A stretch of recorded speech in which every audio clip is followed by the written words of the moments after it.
Hello everyone, এতিয়া পিন্ধি আইছো ঢোল গলপটা সাকচোন গলপটাডাল ইমান ধুনিয়া তললে এনেকে চেইন হ্যাঙ্গিং হৈ আছে বৰ ধুনিয়া এপত গলপটা আৰু এয়া ইয়াৰিংস এনেকৈ পাব বিৰাট ধুনিয়া এজোৰ ইয়াৰিংস আৰু এই সেটটোৰ প্ৰাইস আছিল 3700 টকা যেহেতু আপোনালোকক অফাৰ দিছো ভাবিলো গলপটা যিমানখিনি ষ্টকত আছে ষ্টক ক্লিয়াৰেন্স কৰিম যেহেতু নতুন নতুন ষ্টক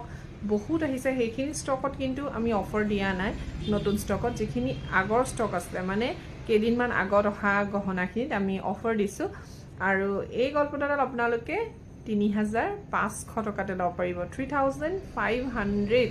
সো যদি ইমান ধুনিয়া এপত গলপটা কেই পিস আছে দেখিছেনে 7 পিস ঢোল আছে আৰু তললে এনেকৈ চেইন হ্যাঙ্গিং হৈ আছে বিৰাটেই ধুনিয়া এপত গলপটা আৰু এয়া ইয়াৰিংস আৰু ৰূপৰ ওপৰত বনাই পাথনৰ কাম কৰা